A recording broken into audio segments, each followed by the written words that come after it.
psychology learning about Owen being unable to play? Oh, it was maybe 10 minutes before warm-up. He did something in his dynamic warm-up pregame. So it's a lower body injury. We'll know more tomorrow. But he was in no spot to play, unfortunately. And what was your reaction at that point, knowing that you got nothing else? Yeah, we had no option. I mean, we had no room on our active roster, even with Bryson being day-to-day, Okposo being day-to-day. There was nothing we could do. Even if we could call a guy up, we couldn't call a guy up because we didn't have any definitive information on Owen, obviously, and two guys that are on the cusp of going in, but couldn't tonight. So a tough situation. We had to play 5D. I thought our guys did a tremendous job supporting that. I thought UPL was good. UPL was good in net, very, very good in net, and we gave him a pretty consistent look. He could set before a lot of shots, and that was a real key. So hats off to him and the group of five that I thought did a really nice job. And what did you and Marty essentially tell the five about managing their minutes as this thing was going?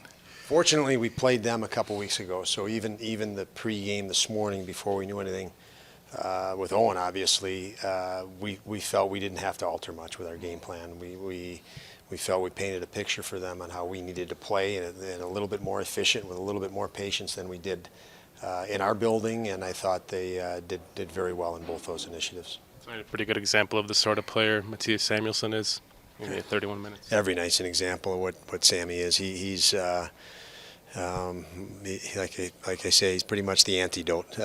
He kills a lot of plays, transitions a lot of plays, and against top players. So he was very, very impactful as you get, and I thought Dawes was right there with him, and the rest of the crew was very good as well. You know, in this game especially, how big was it, given your situation, to get an early goal and get 2 goals and have a lead instead of, you couldn't possibly chase that game if you fell behind?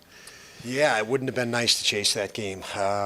So, they play an up and down style. So, those teams that hunker down, you definitely don't want to chase those games. But tonight, the first goal is always big in this league. It just is.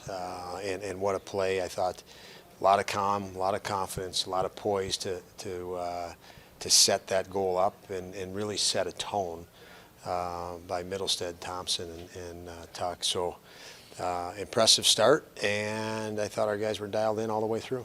Timely was the forecheck from Josten Olofsson that set up the Dahlin goal. The Avalanche were kind of pushing there. Yeah, great puck pressure. That's something that should be an identity of ours, is pressure and pucks. I thought our second guy got there quick to help confine that and force the turnover. And Dahlin he's got that offensive intuition and knew where to be when. And great play all around, great shot.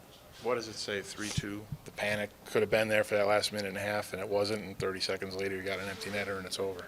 Yeah, it's our guys. When there's an empty net, our guys are too excited to feel any bit of panic. It's a kind of a nice feeling where they're so hungry in anticipation of how to kill a play and jump on a play because they're staring at an empty net. That that's kind of the advantage of having offensive guys that are responsible.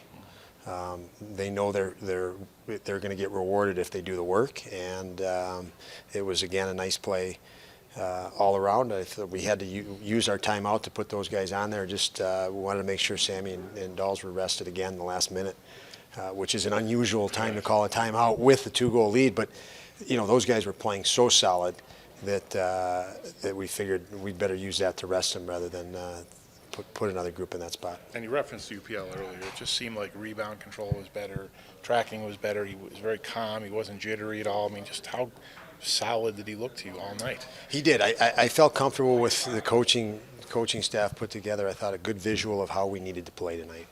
And again, based on us just playing them recently. And I thought that allowed we cleaned up some things defensively as a 5-man unit, defensively as pairs, on rushes against and even D-zone, and I think that helped our goaltending quite a bit to be confident, because Upi looked confident all the way through. It was as if he wanted pucks to come to him. So great job by him, and I felt the guys did a nice job preparing. the group. Much of that third period is them pushing and you guys maybe trying to shut things down a little bit.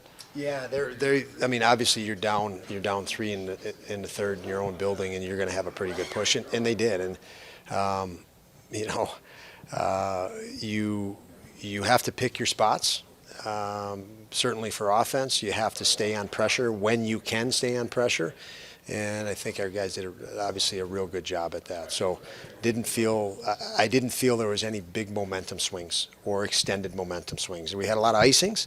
But I think those icings were actually some of them were real good plays. They weren't panic icings. They were plays that, okay, I checked option 1 and 2. There's pressure on us.